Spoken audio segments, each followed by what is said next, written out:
What's guys? Welcome back to the DCD podcast episode number 13. Today we're joined by almost comeback Tampa Bay Buck fan. Almost got to come back against the Steelers. I know it's weird intro. I'll try to throw it off every single week.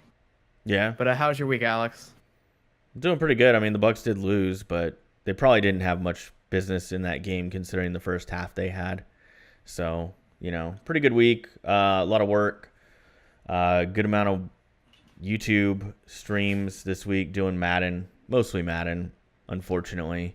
I like doing more stuff than Madden, but lately there's been so much content in Madden Ultimate Team, it's kind of hard to...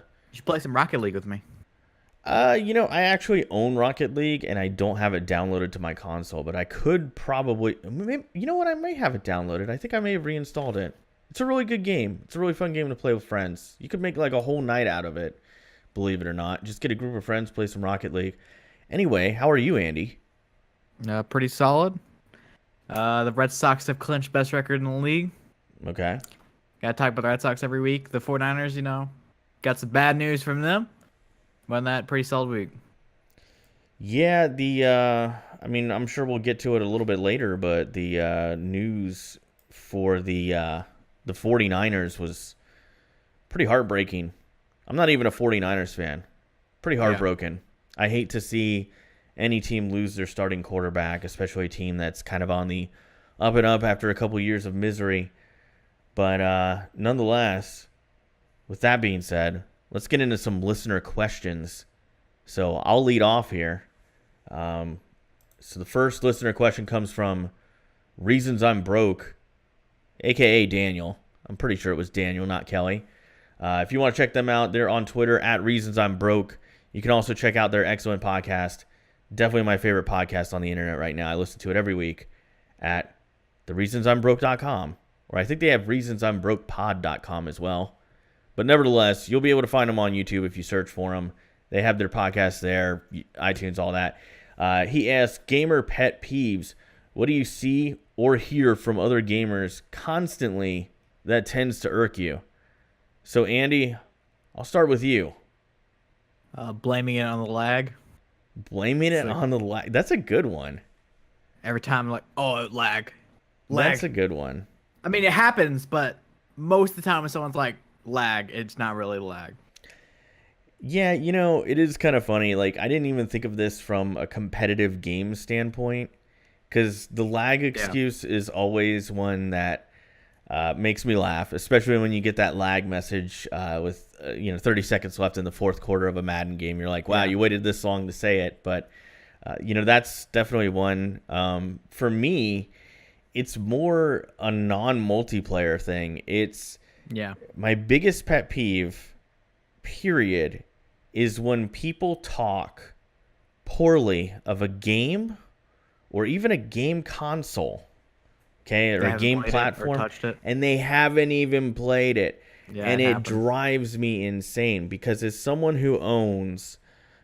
Now, I didn't buy all these day one. I've accumulated these over the years. I usually cannot buy everything day one. I wish I could. If I could, I would. But I have a gaming PC. I have a Nintendo Switch. I bought the Nintendo Switch quite some time after it launched.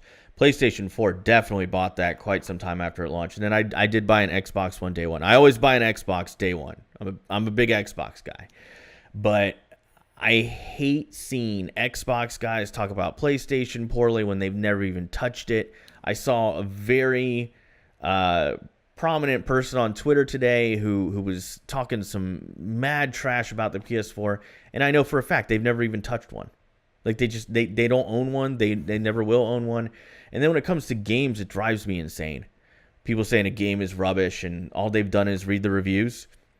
Yeah. Or maybe taking other people's word for it. Or in some cases, like for example, one of my favorite games of the previous console generation that I like it. I realize it's a very flawed game, but I still think there's a lot of redeeming qualities to it, is Sonic 06. I really like that game, but there's so many people that I talk to that say, that game's absolute trash, Alex. Why do you like it? And I go, well, have you played it? And if you have played it, how much did you play? And they'll either say they never played it at all, or they only played the first level, or maybe they watched a couple of Game Grumps episodes. I love Game Grumps, but they did a series on it where they were pretty critical of the game.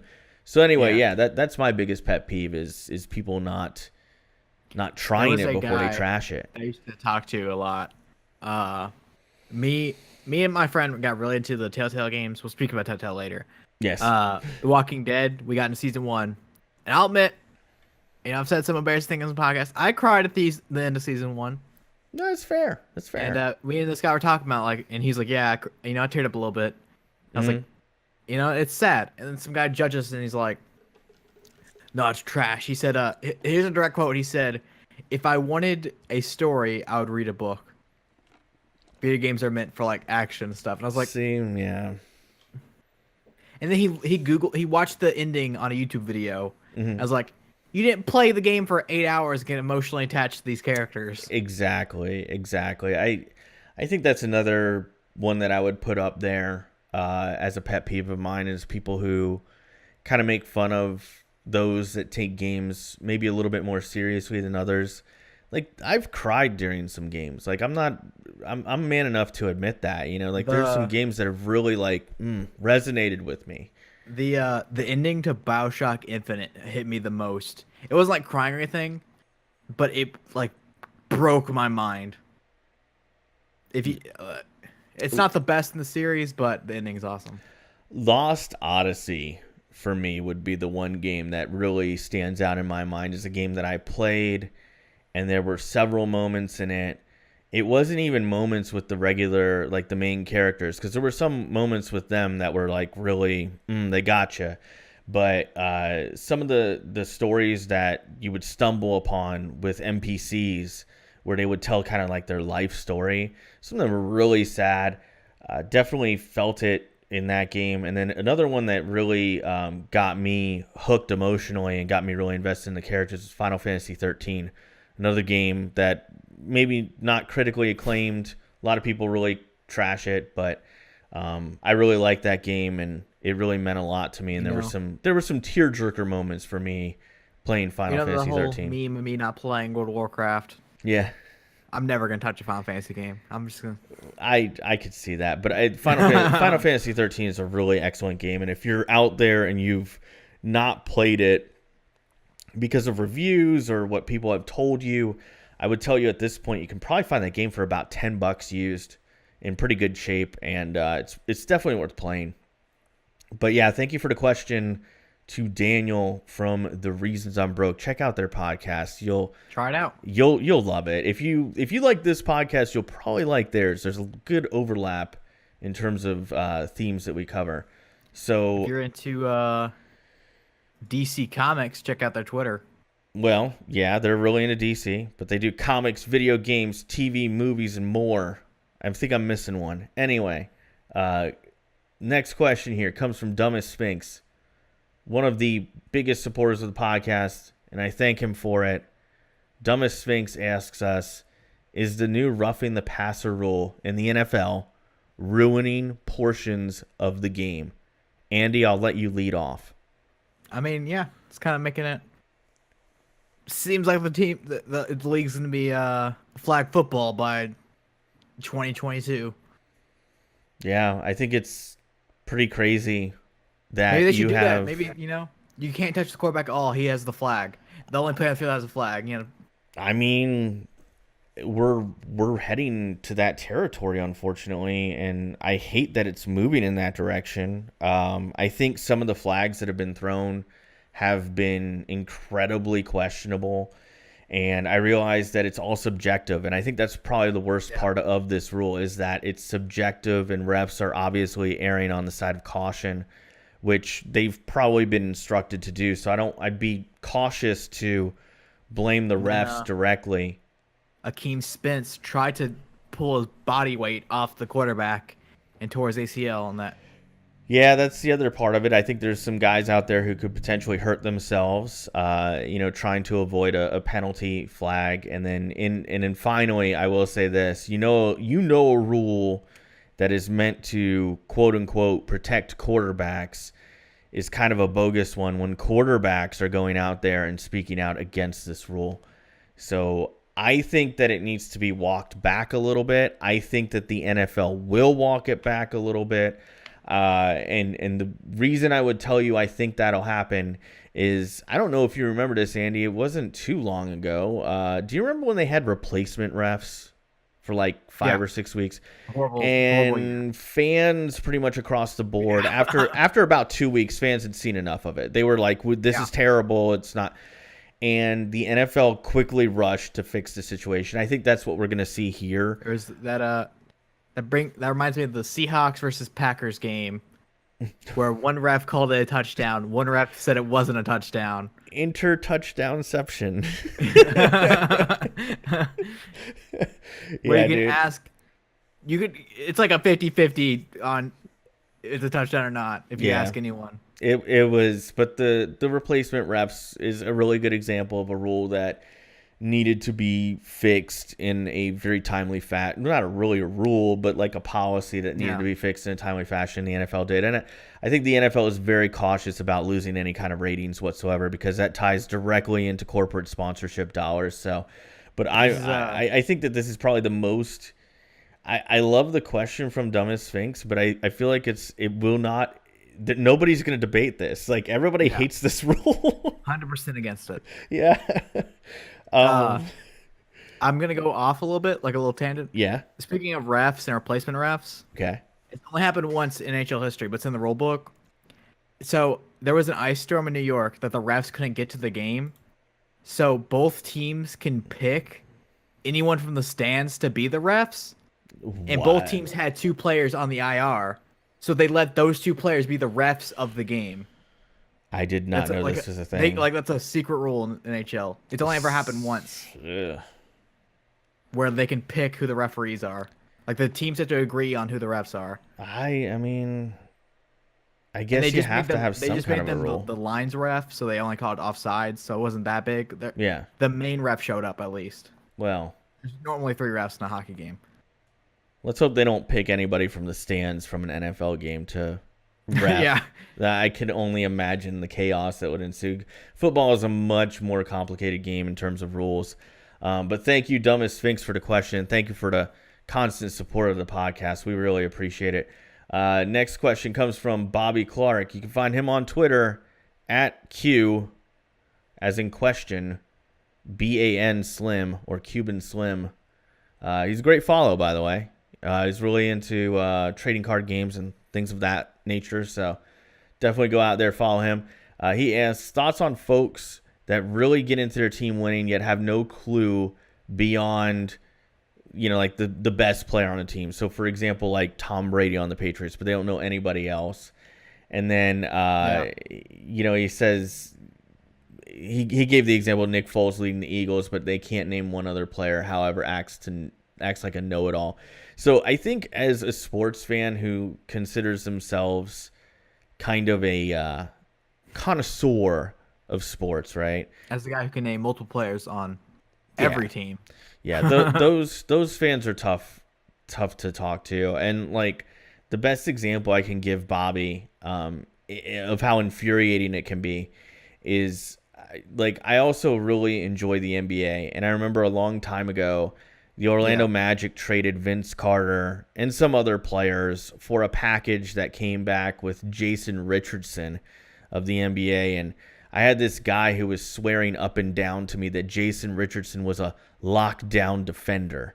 And no matter how much I attempted to tell him otherwise, he kept insisting that I was wrong and that Jason Richardson was not strictly... Because I'm sorry, Jason Richardson, I love you, man. If you're listening to the podcast, you're a cool dude. You can dunk like crazy. But, it wasn't much of a defender. He was a good scorer. He was a good dunker.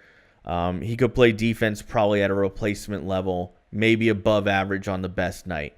Definitely not a lockdown defender. But this guy could not be convinced otherwise. This guy would also, by the way, tell you that Kobe Bryant was the best three-point shooter in the NBA.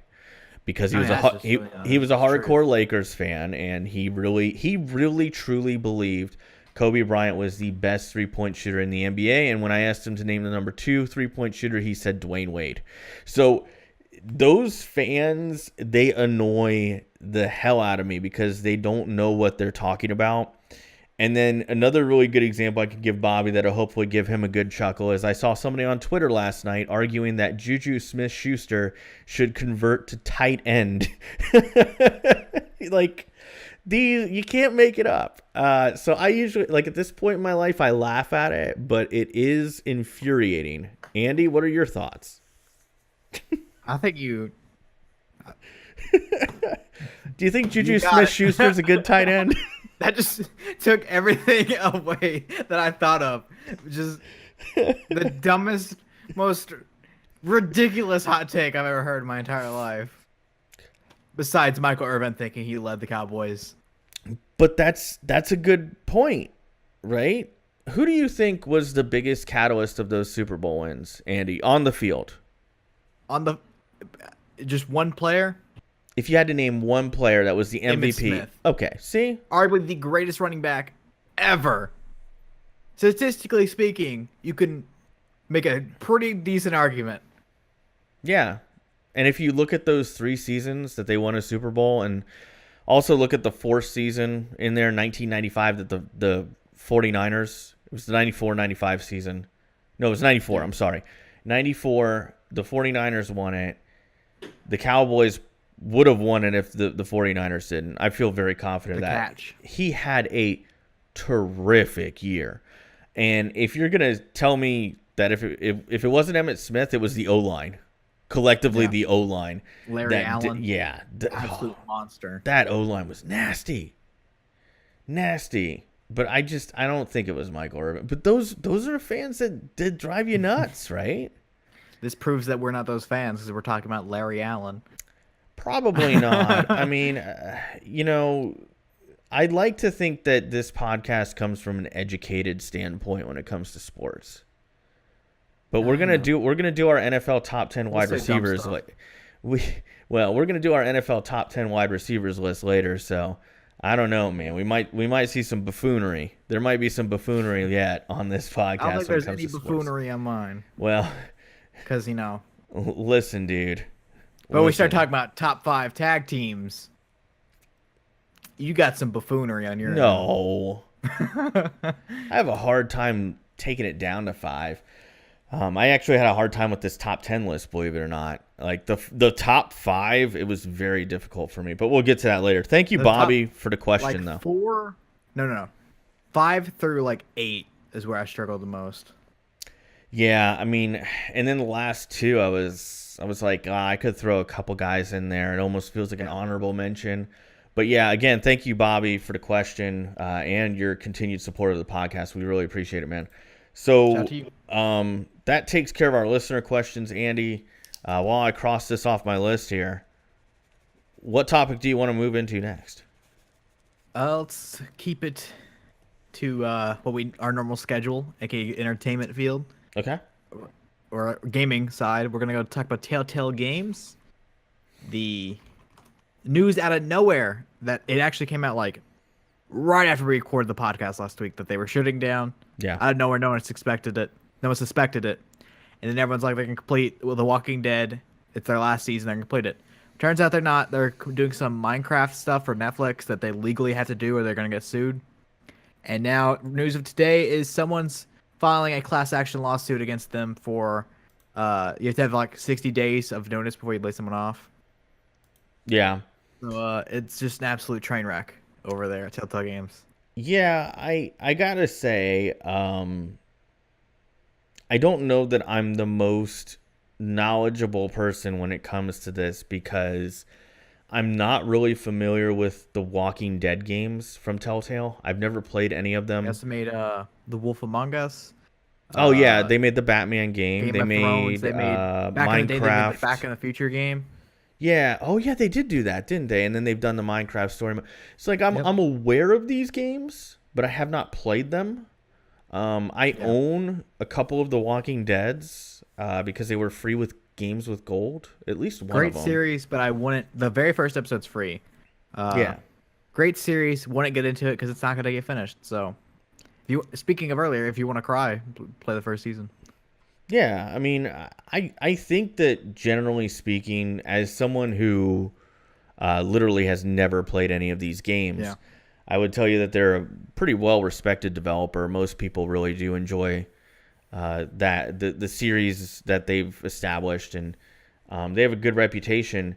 And I just have to say, like, it's been quite the show to watch in terms of the public reaction to it, because at first people were really upset because they've come to love this developer, and they were hoping for big things from this developer. I know that they were scheduled to do a Stranger Things game series, which I guess is going to be shelved and maybe picked up by somebody else somewhere along the way. But nevertheless, you know, people were really upset about it at first, and there was a lot of sympathy going towards Telltale. And then as details came out of how they informed their employees of this layoff and closure, and then the fact that apparently they're in the process of working with some outside investors to take money in so that they can finish the Walking Dead series, that's where I left off last night, seeing that they were doing that potentially.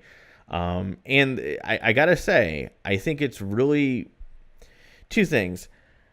I think they really screwed up in terms of a PR. Like, they don't have to care because they're not going to exist anymore. But like, if tomorrow somebody bought them out, I would encourage them to change the name, because that name's been forever unclean, to use a league reference. Like, you'll never be able to recover from the PR disaster of laying people off completely unexpectedly and paying them zero severance. Yeah.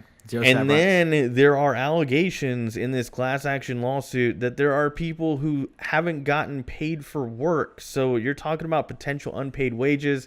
Now, I think it's important to kind of say these are all allegations at this point about the unpaid wages. But nevertheless, the fact remains, they did say, like, there was no other way around it. They were going to lay these people off, and they were not going to pay severance. They had no plans of doing that whatsoever. So I think that it's kind of interesting how this has all turned out. It's really unfortunate for the gaming industry, though. I got to say. There was a lot of companies, though, that stepped up and were like, we are hiring. We have open positions. Like, Ubisoft is hiring a lot. Gearbox is hiring a lot of them. I hope all those people find jobs. I mean, they're obviously talented people. 250 people got laid off or something like that. It was above 200. Yeah, I saw that it was apparently somewhere around 290. And I think you were telling me last night they're keeping on like a very small crew. Just to finish the Minecraft. I read a thing today. Apparently, employees like were already like the place working there sucked, because they'd be like working on a project, and then they'll make them scrap it all and restart, and like do a bunch of that. Make them stay longer, have long shifts.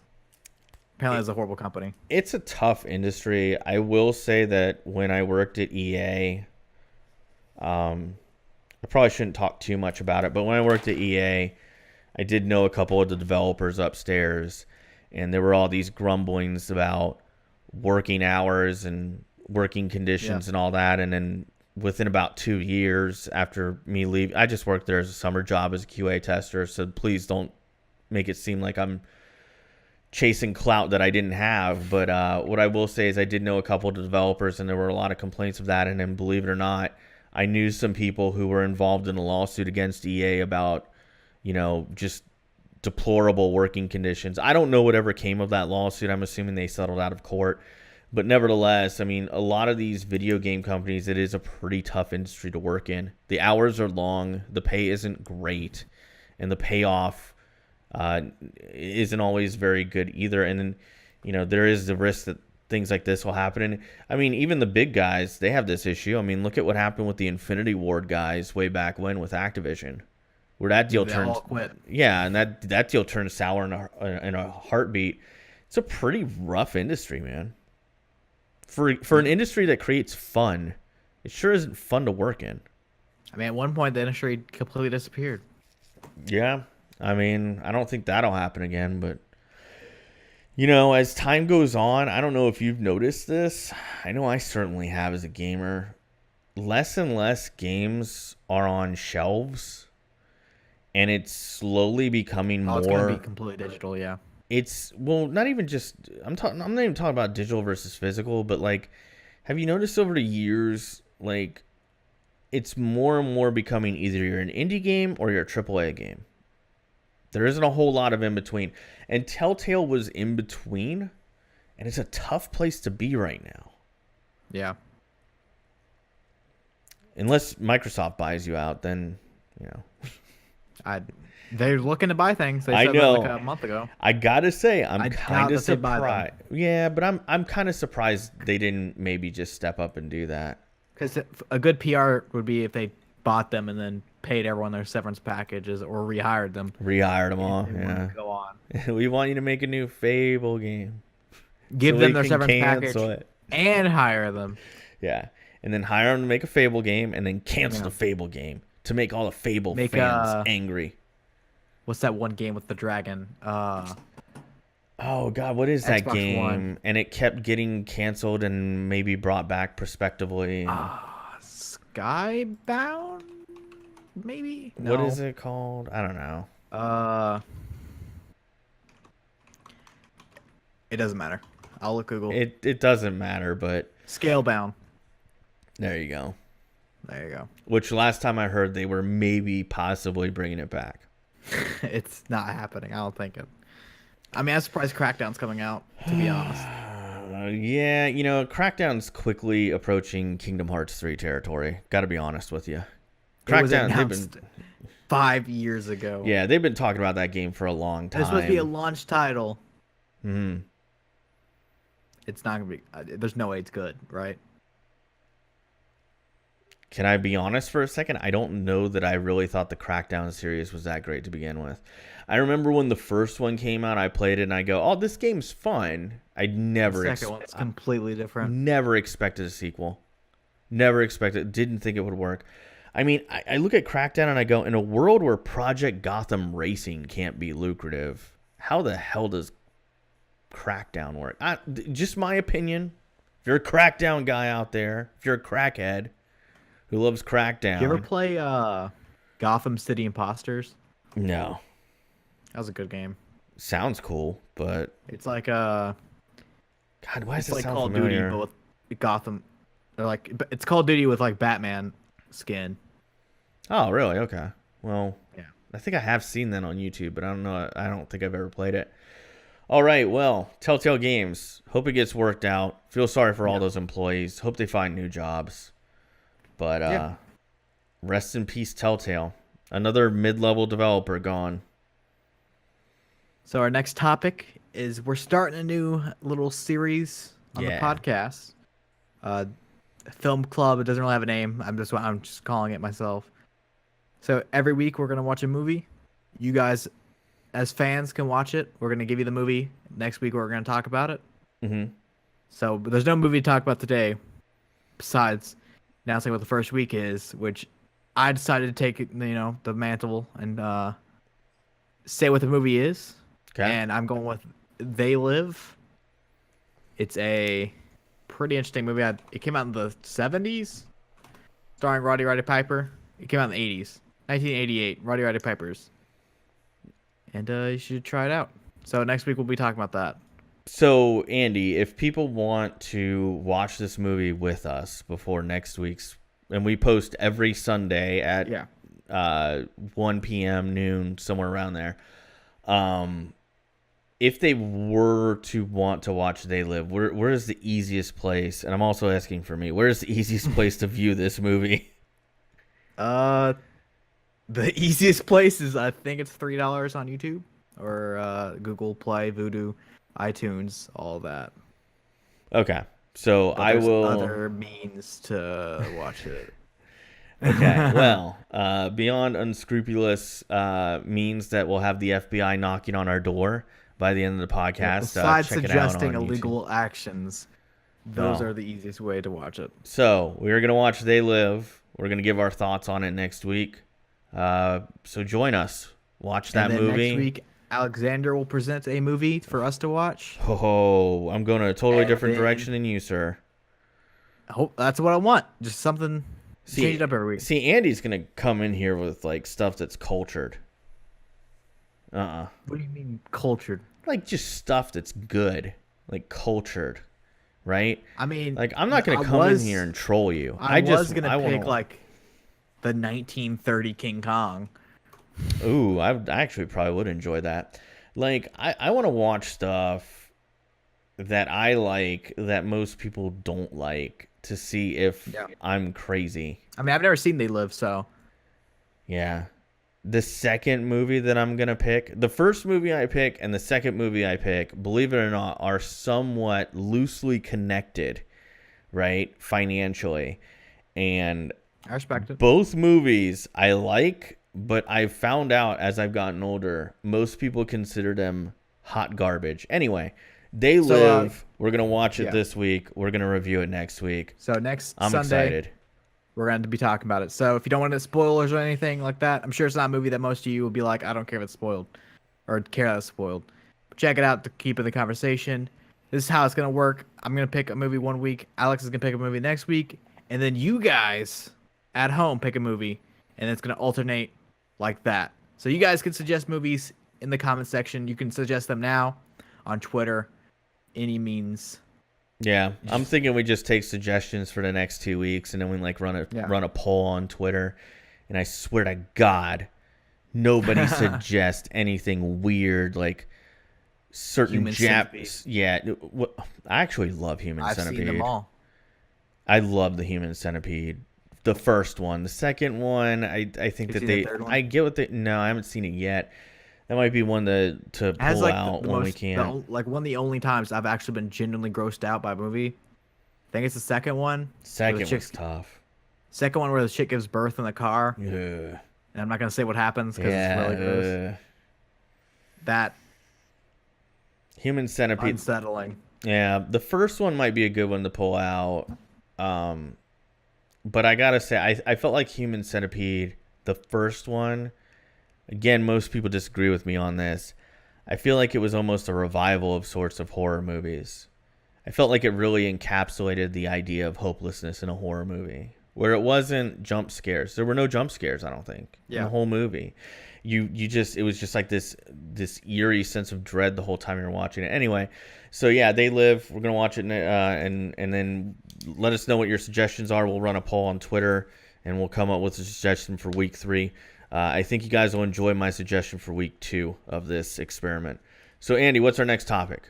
What's going on? All right, now we're getting into sports. So, if you guys aren't sports, this is your time to click off.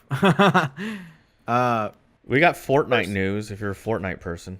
We do have Fortnite news. I didn't write that down my topics. We have PlayStation Nation finally cross-platform between Xbox One, PlayStation, PC, Nintendo Switch. It's all cross-platform now. Which is, will finally settle the discussion. Is PlayStation players better than Xbox players or vice versa? Well, y'all got what you asked for. So good on everybody who put the pressure on Sony to apparently open the floodgates. So good news for Fortnite players. I hope they extend this cross-platform. Yeah, I really hope they do it with I hope other it happens games. to, hopefully not PC players, but if it does, it'll happen on Call of Duty Blackout. That'd be awesome. It would be excellent on Destiny because I know half of my friends that play Destiny play it on PS4 and the other half play on Xbox One, and I'd like to bring those two groups together and create Do you know the only game that cross-platform between all consoles besides Fortnite was before Fortnite? You know what it was? Final Fantasy 15. I don't know about that one. I'm pretty sure it's Minecraft. It definitely was Minecraft. Yeah. Minecraft is on phone, PC, Switch, Wii, Xbox 360, Xbox One, PS4, PS3.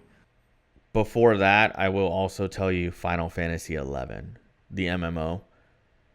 This is crazy. This is a technological achievement. I got to give it to Square Enix. They somehow it's like ham-fisted. I don't know how they made it work, but they got to this day, you can play Final Fantasy 11, if I'm not mistaken, on Xbox. I know you could at launch.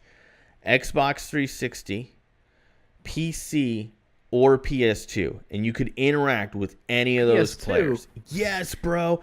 What? True story here. I'll give you a little background story about my life. First serious girlfriend, right?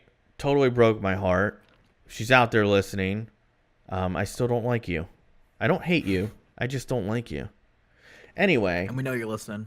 You too, Kevin Hogan. Oh, I'm sure. Yeah, I'm sure she's listening out there. Anyway, my first girlfriend was a big Final Fantasy fan. Owned every single version of the game that had ever come out. And she literally bought Final Fantasy 11 and never played it. And it launched on the PS2, and it came in this giant box. And it had the big network adapter in it for the big PS2 because the small one hadn't come out yet. And I believe it was one of the one of the few really successful. Yeah, it was one of the few really successful online Sony games because like the PS2 kind of came into online play a little bit late, and there weren't many games that supported it. And the ones that did, they didn't have great servers. So like, SOCOM was really big. I played a lot of SOCOM 3 on the PS2. But yeah, man, there's still people out there playing Final Fantasy 11 on PS2. In fact, one friend of mine, Ryan, last time I went over his house, him and his wife were playing Final Fantasy 11 on a PS2. I guess they have all the expansions on PS2 and they still play it on that. But yeah, you could play with PC players and Xbox 360 players. It was pretty cool. PS2 online or OG Xbox online better? See, I think OG Xbox online was better, and the reason I say that is because every Xbox came out of the box with a built-in Ethernet adapter. The other thing that I would tell you is that Xbox Live is a lot different than PlayStation Online was back then in the way that Xbox Live and EA, they actually had a little bit of a tiff over this, but Xbox was adamant that they wanted to have dedicated servers that they controlled for all the online services. So when you were playing Xbox Live, you weren't really jacking into a server for NBA 2K3 or Unreal Championship, which is what I was playing day one of Xbox Live. I was a day one Xbox Live player, by the way. Yeah. You were playing on dedicated Xbox servers. EA and Xbox finally worked out a deal where EA had control of their servers, but they were the only company that I know of that had that. Meanwhile, on PlayStation, the developer was responsible for putting their own servers up. So like games like SOCOM and Final Fantasy, where they really wanted to get people online, they would, but like there were a lot of games where the online servers were kind of But I mean, on PS2 they have those. I can't think of the name of the company, but there's a company that buys out a bunch of servers and still runs them. Well, it shut down like a year ago or two. That company. You can still get on with a lot of PS2 games on like third-party servers. I watched a YouTube video on it where it's like this whole workaround. It's amazing that people do it, but there's still people out there playing like I think Tony Hawk 4 on online server. I mean, I can't imagine there's that many people playing it, but I mean, I guess theoretically it's possible. I had was the era where the Xbox 360 had like the slide thing. Instead of like you hit the guide button, the guide comes up. It's like the slide. The blades. That's called the blades. Yeah. What was the first game you ever played on the internet against a real person? Can you remember? It's between two. Because I don't know if one's a Flash game. I don't know if I played it before this, but the first actual console online game is Call of Duty 4 or Halo 3. Okay. I can think. It's called like stick. It's like a bunch of stick figures. I think it's called Territory War Online. Mm-hmm. And it was like stick figures, and it was like you got to place your guy. It's like a strategy game. It's kind of cool. Wow. But I feel instantly old. So my first one was Age of Empires, the very first Age of Empires. Back then, you had to use a dial-up modem to dial up your friend on his dial-up modem, and you could play against each other. So we did that. And then StarCraft would probably be my second one, and that was also on PC. It's I found that. It's Territory War Online. That was the first one I played. And then if we're talking consoles, this one blew my mind, man. Like, you would probably think, oh, Alex probably played PS2 online first. No, believe it or not, I played Dreamcast online first. And the first game I ever played online on a console was NBA 2K1. You could play online. Dreamcast had online, I would probably have been like, no. Dude, no. They're all the servers are gone. No, I All meant the like if you ser- asked me if they had online capability back in the day, I probably would want to know. Believe it or not, this is kind of interesting to me. Dreamcast came out before PS2, right? Yeah. So, do you know that the Dreamcast had a 56K port built into it, and then you could buy a broadband adapter if you had like cable internet, Yeah. and those broadband adapters went for like $20, and now they're a collector's item, by the way. I had one, but somebody stole it from me and sold it. I can't say I've ever seen a Dreamcast or a Genesis Oh my god, I want to get a in Dreamcast, real and life. like, dude, if you ever come to my house again, I'm buying a Dreamcast so we Actually, can play Dreamcast together. technically, I've seen the model on your desk. But that's Yeah. it. Yeah, I'll buy a Dream. I will find a Dreamcast that's working, and we'll play Dreamcast together. But I just have to warn you, when I play Dreamcast, I have to take my pants off. It's just a thing, You'll probably smack me in everything if we play. dude. It's such a You'll rude. punch me in the mouth. It's like, I don't know how to say this, man. Like, without trash. I'm not trashing Dreamcast because it's one of my favorite consoles ever. But like, when you go back and you play Dreamcast, it really plays like a retro system. You wouldn't think it would because it's not that old, but Yeah. well, shoot, it came out in 1999, bro. Holy That's when I was crap. born. What am I doing with my life? I was born in 1999. I bought a Dreamcast like the year after it came out. Oh my born. god. Oh man, You're old. existential crisis. Okay. I don't even say you're old now. You realize it yourself. Let's just move on to another topic before I start questioning more life decisions. All right, now we're going to the sports. We have first off, we got a small little mention. Tiger Woods finally winning again. Proud of you, Tiger. Good for Anything him. on that? I mean, it's good. I think it's good for golf. One of my biggest, I keep saying pet peeves because that was one of our listener questions, but something that does irk me a little bit is when another golfer will win the tournament and they'll have Tiger Woods on the front page of the sports page, or front page of ESPN, and you look and it's not Tiger really that Woods big of tied a for name, 36. like- Well, yeah, I get that, but Rory McIlroy didn't make that tournament with him. I think that the PGA Tour should do a better job of trying to create some new stars because one day Tiger Woods will inevitably retire. And when that happens, I would hate to see PGA Tour fade off into the sunset and become irrelevant. I mean, they're pushing McIlroy. Like he had a PGA Tour, Rory McIlroy, PGA Tour. They need to find somebody with a little bit more personality. They really need to. I swear to God, man, if the PGA Tour could go back in time and grab a 20-year-old John Daly, they would do it. Find a guy with some friggin' character that makes things exciting, without the substance abuse issues. But John Daly is my favorite golfer, period. I love that guy. And the things that he's overcome and still been a pro golfer, it's actually quite commendable. So, but nevertheless, I do think it's good for golf that Tiger Woods is back and that he's relevant in a competitive manner. And I hope that it does work out for him. It's been pretty tough to watch, man, because you're used to seeing such unbelievable play from Tiger Woods, and with his back and knee problems, it's been on pace to be the greatest ever. He could be. I mean, he's I think 4 away from tying the record. Yeah, I don't know that I think he's at 14 and the record's 18. Yeah, I don't know that he'll break it, but we'll see. What's your favorite Tiger Woods moment, Andy? What's like the one moment that like really defined how good he was to you?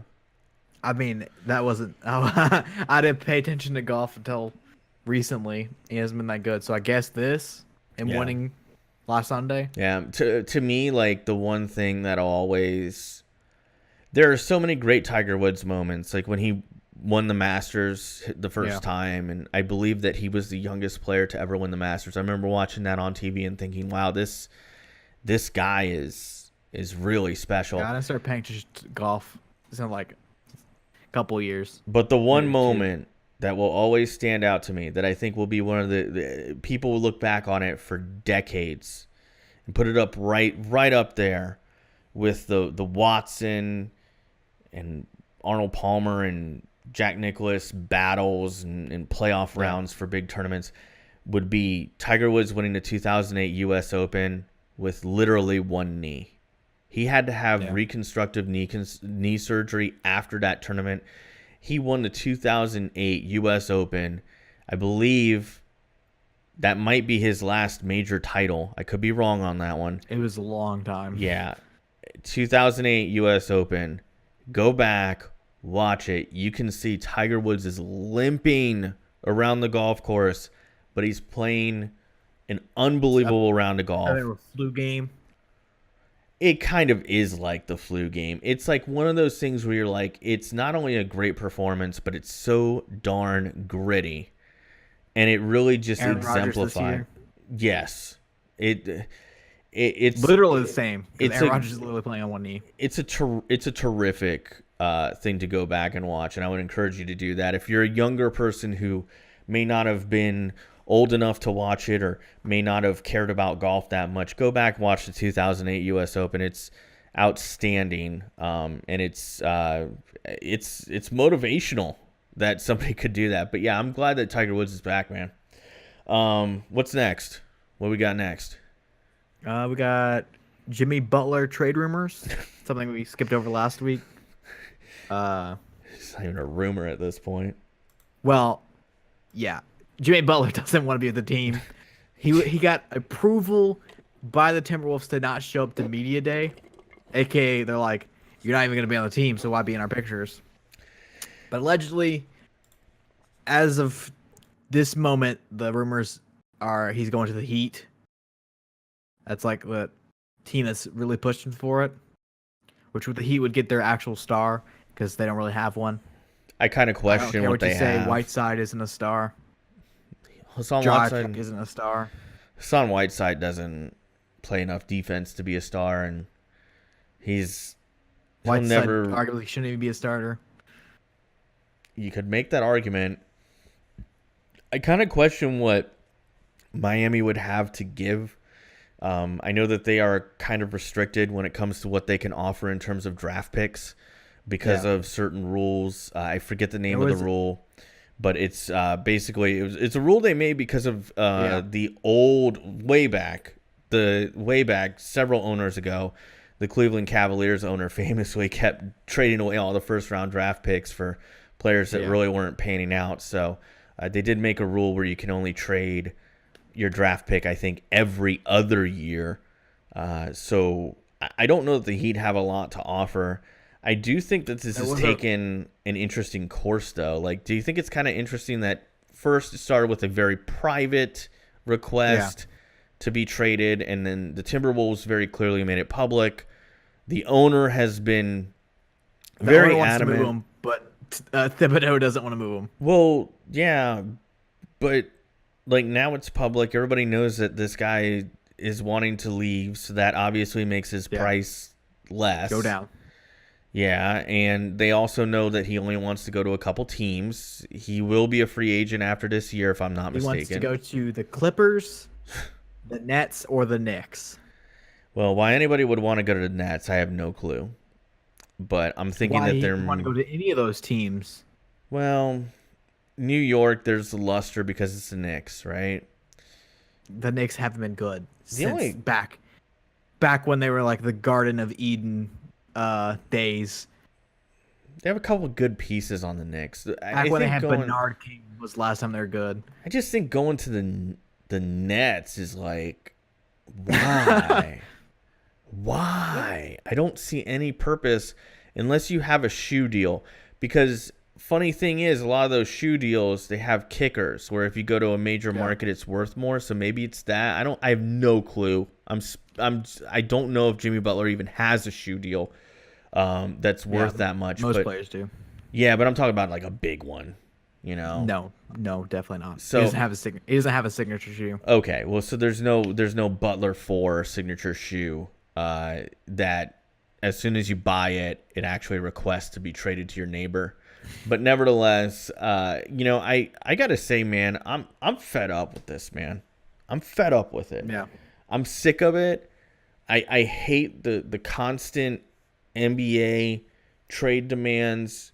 I know I'm bitter because of the Dwight Howard Orlando situation, but I swear to God, I was bitter before that when Penny Hardaway asked for a trade. I was bitter when It seems like the the NBA, Nuggets. What? it's just like a superstars just move around like constantly. I hate that it's the one sport where trade demands are so often done. And the Yeah. worst part about it, this isn't necessarily Jimmy Butler's situation, but this happened all the time. And it still happens to this day. Superstar will sign a max deal with a team. The team is hamstrung by this contract, can't sign Yeah. other good players. The team Carmelo. isn't good, so they want to trade. Dan. Carmelo wanted a trade to the Knicks. I remember Baron Davis got a big deal from the New Orleans Hornets. Guess what happened when they couldn't be competitive because they couldn't sign anybody else because they were paying Baron Davis all the money? He wanted a trade. Everybody wants to be traded in the NBA when things aren't. Kobe Bryant asked for a trade at one point. I mean, I hate the trade demands. It's terrible for fans. It's awful for fans. Yeah. And it's like, how do you root for the guy? I don't know, man. I hate it. It's the worst thing for a fan in the world. I'm just saying it from a fan perspective. But Jimmy Butler, you do you, man. Do whatever you want to do. Make your money. In the words of Baron Davis, again, go get your money, dog. But like, I hate it. I hate the constant trade demands. It doesn't happen in football. Really? I can't recall it 'cause in happening very football, often. I don't know. They'll just cut you. Besides Le'Veon Bell.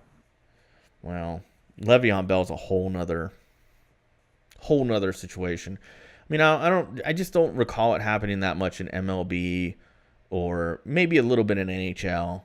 But I don't know. But when they get traded unexpectedly, they get all butthurt, don't they? Like DeMar DeRozan. Yeah. It's like that Fat Joe album, man. It's all about loyalty. Anyway. There's no loyalty in the NBA. I Speaking know. of loyalty and things, this is kind of uninterrupted. Bryce Harper probably plays his last game of the Nationals, home game at least, last night. Do you think he resigns or goes anywhere else? How can I put this? I think that Bryce Harper is a tremendously talented player. I don't think that Bryce Harper has lived up to the expectations of being a number one overall pick. When they drafted him number one overall, they thought he'd be the best hitter in baseball. There's a reason they converted him from catcher to outfielder. He's not a very good outfielder, by the way, defensively. So, I mean, I just think that it's going to become a bidding war that the Nationals aren't going to be interested in getting into, specifically because the Nationals can't be competitive with him right now. I don't see them being competitive with him. Unfortunately, the Nationals have gotten to that really bad no man's land where they have a high payroll. Signing Harper would give them an even higher payroll. And even with that payroll, they're a 500 team. The Marlins, I hate to say this, they found themselves there a couple years ago. I want to say 2012. They had a really high payroll. And they went out and they signed one guy $300 million. Well, no, I'm talking about before that. They were paying Stanton. He was on arbitration deals. Paying Hanley probably a lot of money. Well, yeah, they went out. They had I believe they had Hanley Ramirez. They had Jose Reyes. They went out. They signed Jose Reyes. They signed he used to pitch for the White Sox. And then they traded him to Toronto, and I can't think of his name right now. The guy used to just eat innings, and he was like a number 2 or 3 starter. They had Josh Johnson on a big deal. They had I can't think of all the players on the 2012 Marlins. I'd have to sit down and think about it. But they went and they signed. They had a big payroll, and that team won 80 games. And then they got a lot of flack for this, but they just went out and they traded everybody. And I feel like that's where the Nationals are. They thought about trading Bryce Harper at a deadline. I mean, come on. So, I mean, it was the 2011 Marlins, by the way. 2011. It was the year that they opened the new stadium. That's how I And remember it. Emilio Bonifacio, Omar Yeah. Infante, Yep. Chris Calhoun. Yep. Chris Coughlin. Sorry, I Chris was reading Coughlin. fast. Randy Choate, Steve Cishek. No, I'm thinking about a year later. Hold on. Let me take a look at A this year real later, they quick. had 69 wins. Okay. Yeah, it was a 69 win team. Okay. They went out. They had Stanton. They had Josh Johnson.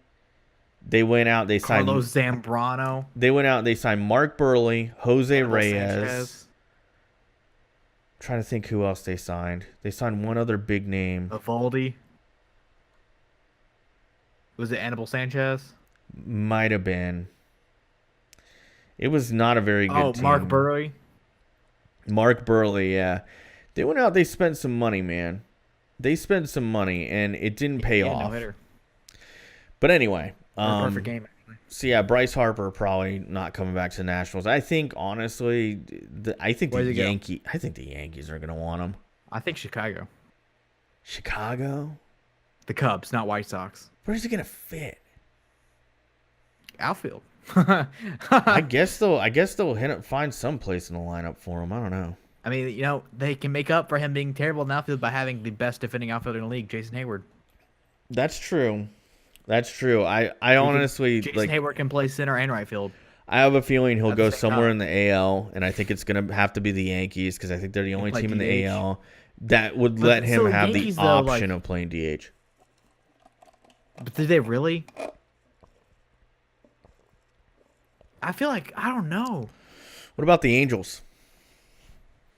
Think the Angels That might would- take a flyer on That'd it? be a fun one, but they're offering Mike Trout a lifetime contract this offseason, so As they should. that's going to be a lot of money. They should. A lot.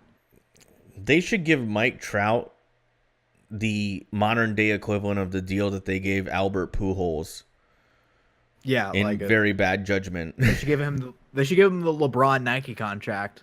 Yeah, Lifetime exactly. $1 billion. Exactly. I mean, like, how short-sighted was the Albert Pujols deal for the Angels? Like, St. Louis he looks was like He was geniuses. a god back in the day, though. Look at that last season with St. Louis. St. Louis knew this guy's slowing down, and they got rid of him. 2004 Albert Pujols, so Oh, God, yeah. I mean, Albert Pujols was the best hitter in baseball. I mean, he's still good, but he's not worth the contract. He's okay. He's I okay. mean, he's still good. He's approaching a replacement level player, Andy. Not now, obviously. Not now.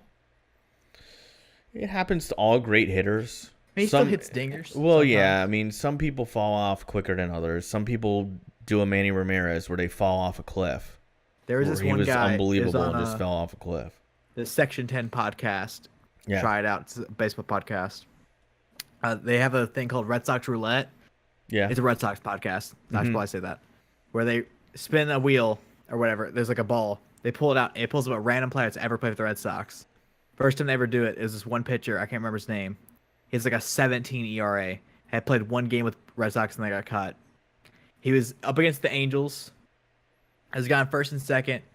First pitch hits Mike Trout in the face. And then he was like, all right, bad situation, 1 out, bases loaded, Albert Pujols comes up. I had a poster of Albert Pujols on my wall when I was a little kid. Albert Pujols comes up, hits a grand slam off of him. It's Pujols. You have to know it. It could happen any given time. He's still a decent hitter.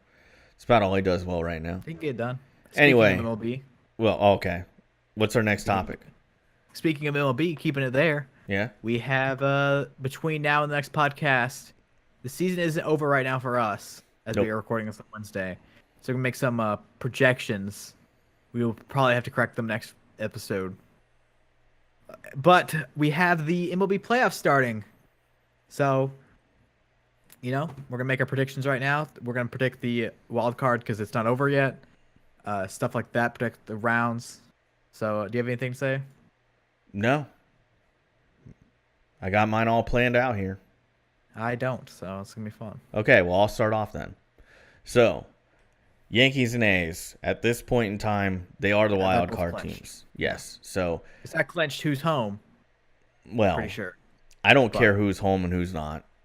Doesn't matter to me here. I feel like the Yankees are the better team. The Yankees would have won their division if they were in the Central, and they would have come pretty darn close if they were in the West. So I got the Yankees beating the A's in the wild card. So that would leave us with a really good ALDS here. If I'm not mistaken, it would be Red Sox. the Red Sox versus the Yankees in the ALDS. I have the Red Sox beating the Yankees. I think the Red Sox have shown this year that they are more than capable of beating the New York Yankees. So I have the Red Sox doing that. Then we have another really good matchup in the ALDS. Kind of looking forward to this one more than anything else. The Astros versus the Indians. And I got the Astros because I think the Astros are ready for some prime time baseball in the playoffs. And then that sets up what I feel will be a very good ALCS, a very entertaining one. That's the Red Sox against the Astros, but I think the Red Sox take it.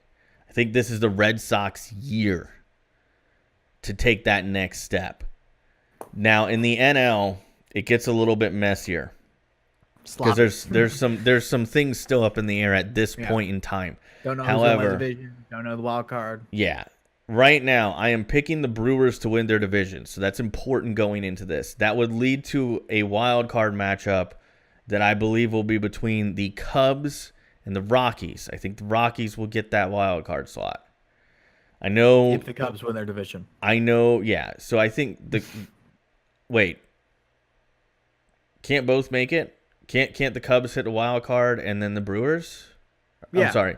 The Cubs hit the wild card and the Rockies? Yeah. Sorry. I was thinking it's wrong. I thought you were saying that the Rockies won the wild card and was playing the Cubs if they're the first. Sorry.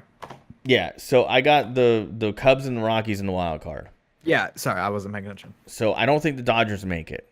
I don't have enough faith in the Dodgers. So I think I like where the Rockies. The Dodgers are the division. Well, oh yeah, that's right. I do have them here. Okay, so I'm sorry. Cubs and Rockies in the wild card. So much confusion. There is a little bit of confusion in the NL. So like I said, I'll recap here. Brewers win the Central. Cubs and Rockies are in the wild card. I have the Cubs winning. I think the Cubs, if they go to the wild card, they're winning the wild card. I don't care who their opponent is. That leads us to Brews, Cubs in the NLDS. I'm taking the Brewers. I love the Brewers, led by the guy who should be the NL MVP. And if he isn't, he got robbed. It's Christian Yelich. So I think the Brewers beat the Cubs. Braves beat the Dodgers. And then that sets up Brewers-Braves in the NLCS. I think that'll be a fun matchup to watch. But I got the Brewers beating the Braves. Sets up a World Series between the Red Sox and the Brewers. Red Sox would obviously have the home field advantage. But I'm going to go against the grain. I think the Brewers win it in 7. Led by Christian Yelich. And he's holding the NL MVP in one hand. The World Series trophy in another. And I don't know where he puts the World Series MVP. Maybe somebody just holds it up for him or places it on a certain member of his body, a certain appendage, which is probably about as big as a 22-ounce Louisville Slugger. But nevertheless, Christian Yelich leads the Brewers to the World Series, wins it, and Marlins fans weep everywhere. That's my prediction. All right, pretty interesting. A lot of confusion for a bit, but we got my predictions. I'm gonna start with the AL as well. We have Yankees versus the A's in the wild card. It's probably gonna be in New York as of it stands today. And I have the Oakland Athletics winning it. Ooh. Which is pretty interesting. The Oakland Athletics, has the lowest salary out of any team in the league. Their players in total a $66 million budget. It's a good and fiscally responsible front office. Moneyball too, baby. Wins it right there, which would set up them against the Red Sox. But On the other side, they have Astros versus Indians. I have the Indians taking it, different than yours. Okay. The Cleveland Indians. I And like then the Red Sox, Indians. I would say Indians in 6. You're picking So- against the Red Sox? No. Indians against Astros. in Oh, 6. okay. This would obviously Red Sox, set up Red Sox Indians, right? Red Sox beat the A's in Okay. 5. Okay. Oh. Then we have Red Sox Indians. Indians win in 7.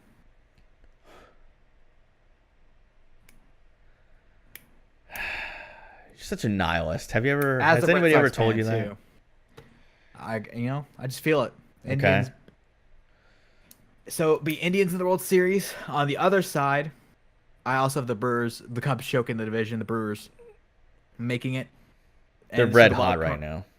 Yeah, the wild card would be the Cubs up against the Rockies, or the Cardinals could win it. But I'm still gonna go with the Cubs winning the wild card, anyways, which set them against the Brewers.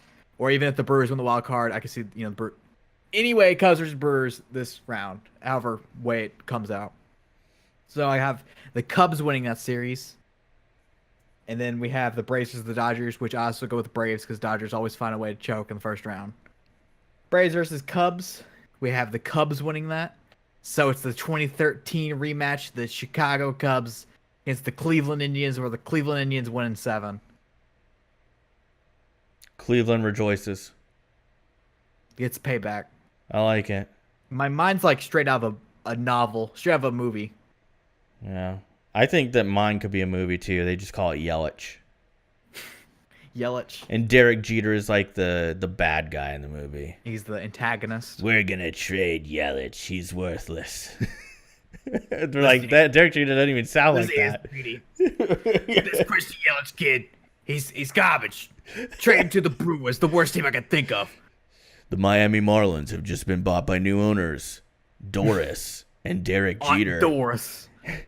Listen, Derek, you're gonna trade Yelich. Derek.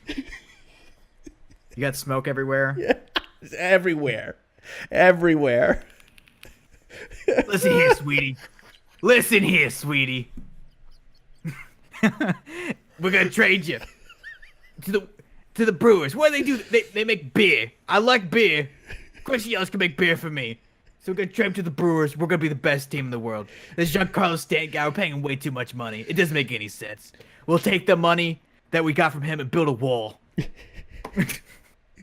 Hello, Milwaukee.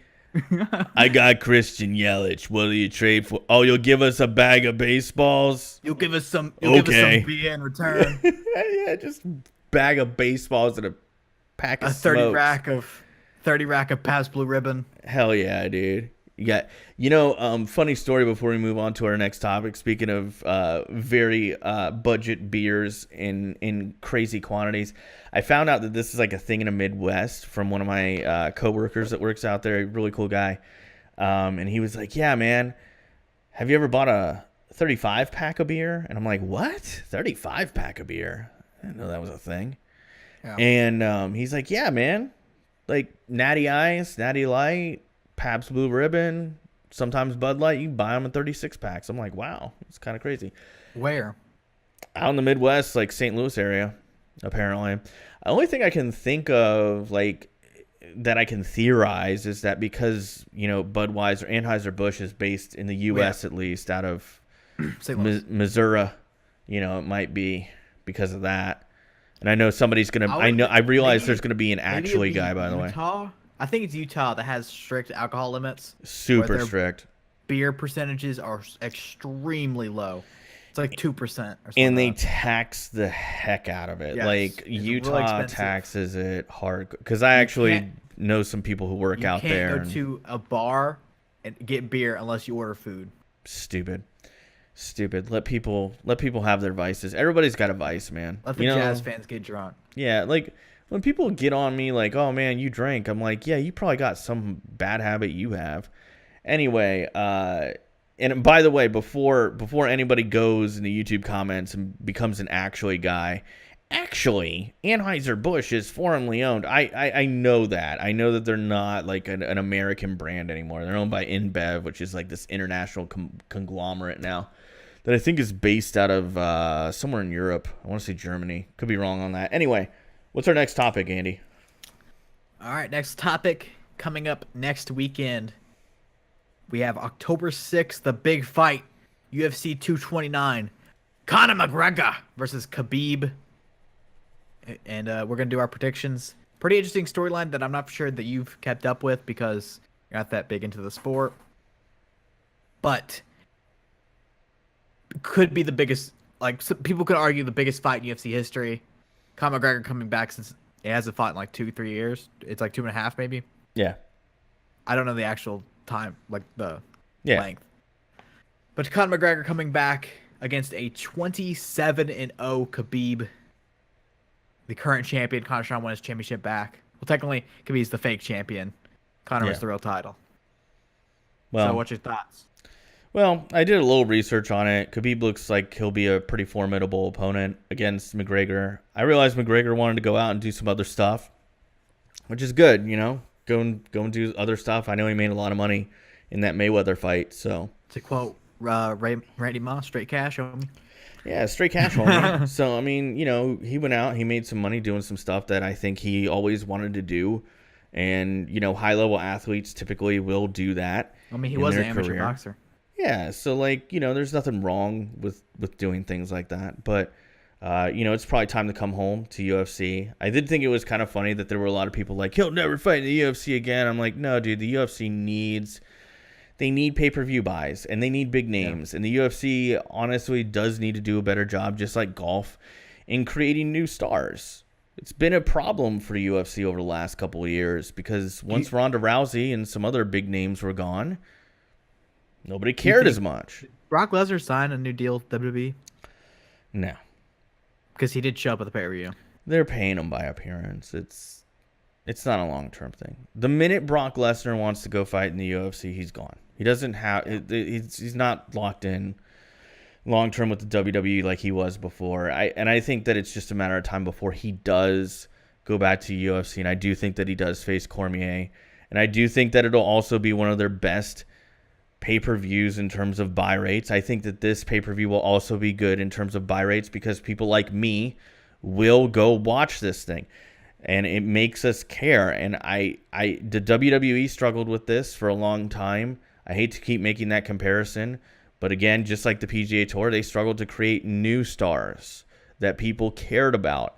And I think that's what UFC has to do is they have to leverage McGregor for the current, but they need to find some new guys that are a little bit younger, have some personality to them, that can maybe cut a promo. I hate to say cut a promo, but that's the only thing I can think of. Get in an interview and be articulate and interesting. But I think McGregor's going to take this one. That's just my thought on it. I think McGregor comes back, picks up right where he left off, and then that would obviously set up a rematch. I think that it would set up, you know, McGregor-Khabib 2, and then it'll be just another big match. I kind of slightly know a little bit more about the sport, a.k.a. I watch every event. Absolutely. I fully admit that. So there's basically been a big 3 rivalry that obviously you haven't followed. It's big rivalries between Khabib, Conor McGregor, and Tony Ferguson.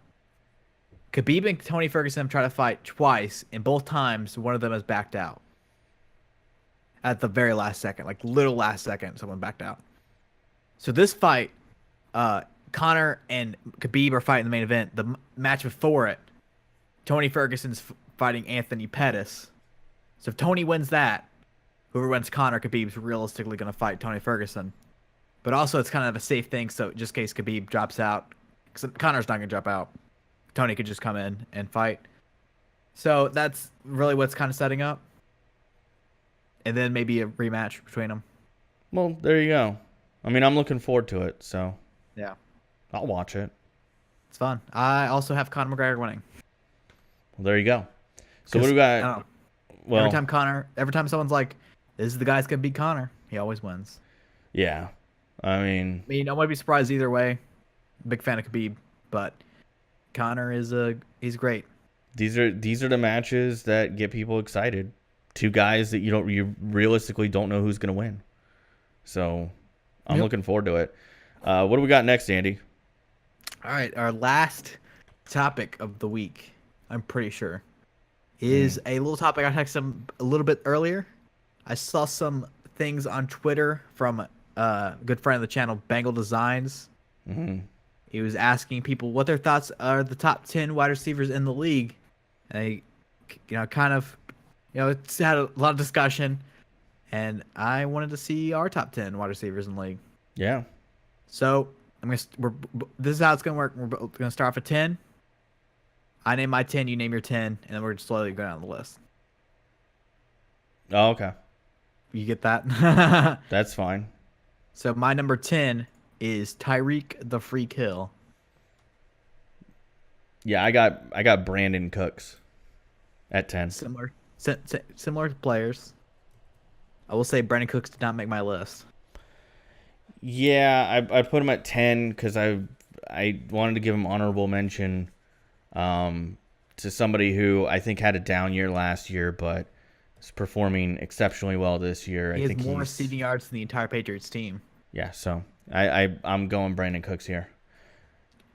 All right, number 9, I have Stephon Diggs. Well, Stephon Diggs didn't even make my list. I think he's good. I would put him in the honorable mention category. I have Tyreek Hill at 9. By the way, Tyreek Hill could easily crack the top 5 with 2 more good seasons, in my opinion. But I'm just saying. My problem with him isn't the skill. Is he a wide receiver? I get that. I feel like he's more like he's a new position. I get that. Yeah, like he's an athlete, really. Yeah. It's hard to compare him to like an AJ Green because like a completely different type of player. My number 8 is Mike Evans.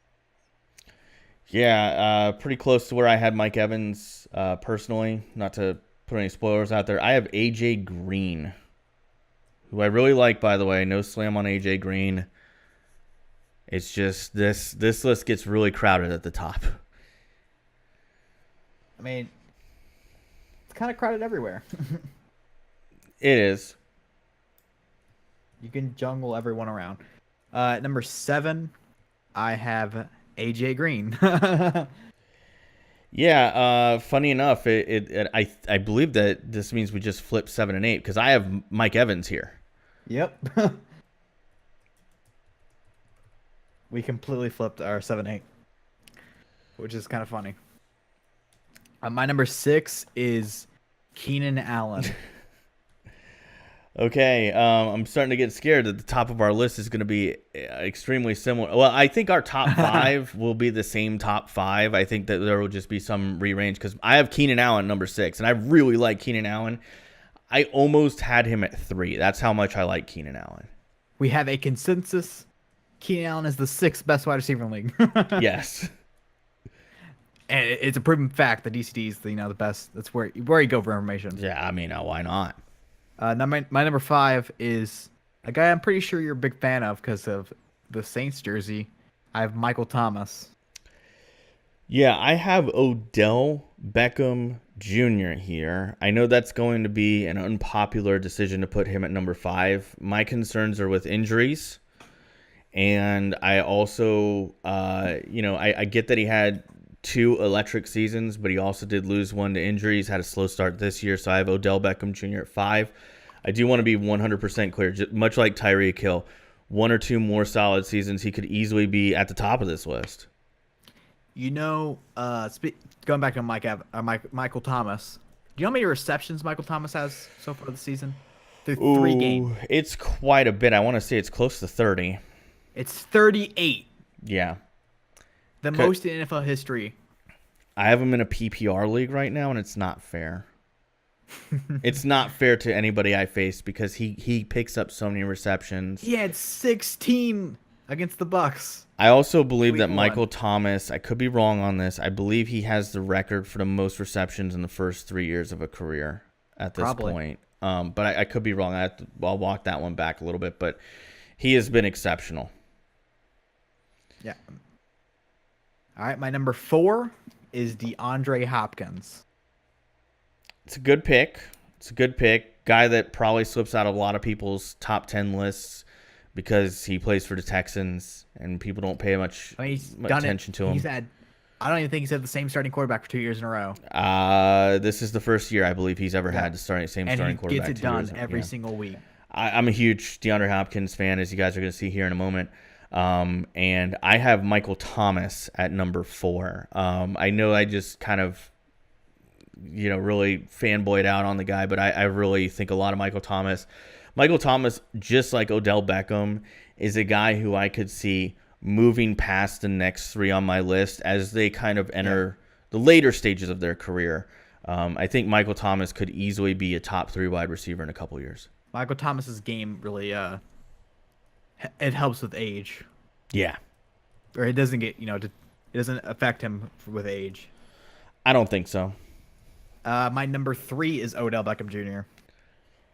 That's fair. I have Julio Jones here. I know that again might be a little bit higher than most people put him, but I think that nobody consistently draws triple and double and triple teams like Julio Jones does. The only guy on this list that I can say draws as much attention, and that's mostly due to the fact that there aren't many other good receivers on the field with him, is AJ Green. But I have Julio Jones here. I'm a huge Julio Jones fan. Intriguing. My number 2 is Antonio Brown, which you can probably do the math in your head now. So Antonio Brown is my number 2 as well. Really gave consideration to put him on number 1. It was really close for me. So that means my number 1 is Julio. Roll Tide. He's just a freak. 1,400 yards past 3 seasons. If he gets it done this year, be the first wide receiver ever to go 4 seasons in a row with 1,400 yards.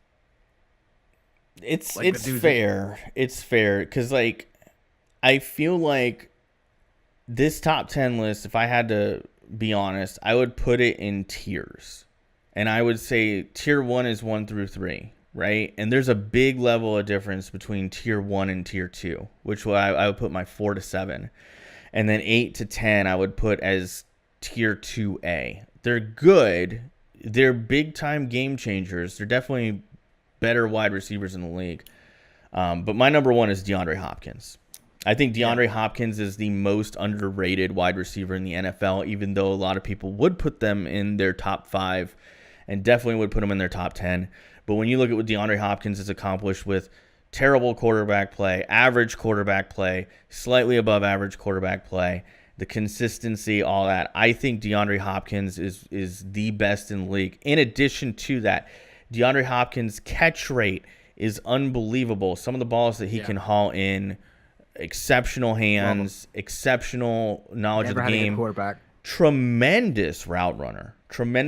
Never beats anybody based on speed alone. DeAndre Hopkins is not a burner. He beats people on his route running, and that's why I have him at number 1. But I got to be honest, again, Antonio Brown and Julio Jones were right up. It was tough picking that top 3, man. Yeah. If we did a consensus, aka took the averages of both our things, our top 10, the DCD top 10 wide receivers in the league, it's going to be number 1 is tied between Julio and Antonio Brown. Number 3 would be DeAndre Hopkins. Then we have Odell Beckham, Michael Thomas, Keenan Allen, tied Micah Evans and AJ Green, and then Tyreek Hill and Stephon Diggs and Stephon Diggs and then Brandon Cooks is the DCD top 10. I feel like it's a pretty darn good list. I would have put I think it's 11. Smith-Schuster would have been there, but I consider him a tight end. Yeah, he's the best tight end in the league. he's the successor to Heath Miller. Come on, it's obvious. It writes itself. They got Jesse James and Vance McDonald. They don't got a tight end. Yeah, they don't need anybody else at wide receiver. They're good. Where's Ladarius Green? I don't know where he is. What does he play for? I think, didn't he go back to, I don't know where he went. Ladarius Green. He's a free agent. Wow. Yeah. I don't think anybody picked him up. What a waste of talent. Last thing we got before we get out of here this week, and I'm praying this podcast is not too big for our Libsyn storage, but nevertheless, week 4 picks. Hard to believe we're in week 4. Week 4. A quarter of the season, basically, after this week. So we were recording this before the Thursday night game. Yeah. I will do it after. I will quickly go through mine, and then I'll let Andy go into his. So I have Los Angeles over Minnesota on Thursday night. I have Atlanta over Cincinnati. Tampa Bay over Chicago. Can't pick against those Bucks. I don't care what anybody says. If Fitzmagic comes back. Detroit over Dallas. Green Bay over Buffalo, who surprised the hell out of everybody. Philly over Tennessee. Houston over actually, you know what? I'm going to reverse that. Indy over Houston because they're playing at home, and Indy's been sneaky good. New England over Miami. Jags over the Jets. Cleveland over the Raiders. Cleveland, they're going to show up. Seattle beats Arizona in the snooze fest of the week. I got the Saints over the Giants. Unfortunately, because there's no Jimmy G, I got the Chargers over the 49ers. And I got those Steelers, those darn Steelers who stole the game from the Buccaneers. They didn't steal the game. They legitimately won. But I got them beating Baltimore. Ashley will be happy. And then I got the Chiefs beating Denver in what should be a pretty good game for Monday night. Yeah, for Monday night. It'll be fun. Yeah. Pat Mahomes is fun to watch. He is. And he also has the weirdest voice in football. Really isn't. No, it isn't. Case Keenum has fallen back to earth. It'd be like, when Chiefs have the ball, it's super fun. Broncos have the ball, go to the bathroom. Yeah. Get another beer. All right, my picks. Thursday night, we have Minnesota Vikings at the LA Rams. I sadly can't watch the game, which kind of sucks because this may be an NFC Championship preview is what they're advertising it as. But I have the LA Rams playing at home. The Vikings lost to the team that we've been week in and week out trashing, the Buffalo Bills. I kind of had a thought, what if this is going to be insane theory? What if they tank that game to keep their players fresh for this one? I don't know. I don't care what happens. But still, the Rams are amazing. Sean McVay, awesome. Rams stay undefeated 4-0. And then we have the Cincinnati Bengals in Atlanta. Gonna go with the Cincinnati Bengals, which I think you went with the Falcons? Yeah, I went Falcons. Then we have Tampa Bay in Chicago, staying with the Chicago hype. Gonna go with the Bears. Fitzmagic hopefully shows up. If not, Jameis comes back. Then we have Detroit, the team that I said that was going to go 0-5. They beat the New England Patriots in Dallas to lose to the Dallas Cowboys this week. Then we have Buffalo at Green Bay. Going to go with the Green Bay Packers. Houston at Indianapolis. Going to go with the Colts. The New York Jets at Jacksonville. Going to go with the Jaguars. The Patriots bounce back and beat the Dolphins. The Eagles beat the Titans. Seahawks beating the worst team in the league, the Arizona Cardinals, which had a recent, they almost beat the Bears. And then we have the Browns and Oakland. I wanted to go with Oakland losing this one, or Oakland winning it, actually. But I'm going to have to go with Cleveland. Baker Mayfield he stunned a lot of people. He's really good. I just think that Cleveland defense is good. That Cleveland defense is legit. As of right now, Denzel Ward's easily Defensive Rookie of the Year. Mm-hmm. Which we may do a update to our predictions next week because the quarter of the season will be over. That'd be fun. And then we have 49ers sadly losing to the Chargers. Going to sadly have to pick 49ers losing every single week the rest of the year, which is tough. Then we have Saints at Giants, which I feel like is going to be a shootout. Mm-hmm. It's going to be like back in the day when a couple of years ago when it was like 52-48 was the final score. Yeah, it should be a fun one to watch. I think that'll be a good game. If you got fantasy football players on either team, you'll have a fun week. Then we have Baltimore beating the Pittsburgh Steelers, which would make them the leaders in the division. And we have the Chiefs. Actually, they're the leaders right now, but that would further their lead.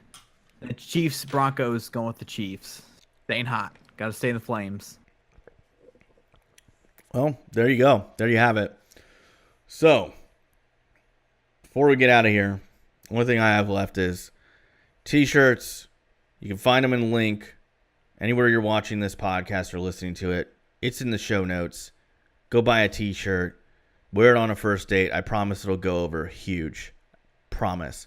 And then also, if you're watching it on YouTube, you can check us out on iTunes, Spotify, anywhere you want to find the audio-only podcast. If you're just listening to the audio-only version, we do have a video version on YouTube. You can Tweet us a picture yeah, of you doing a 5-star review on iTunes, and we'll follow you. Oh, yeah, that's right. 5-star reviews. Yeah, leave a 5-star review. I'll give you a shout-out on the podcast, and I'll give a quick summary about what kind of person I think you are. Which, by the way, it'll always be a good one. I'll always say good things about you. Anyway. Unless you're Jordan. My name is Jordan. Hi. All right. Red Sox 107 wins. Amazing. Conor McGregor versus Khabib. Gonna have fun next week. Yep. UK hopefully stays undefeated. That's all my plugs. All right. See you guys next week. Deuce.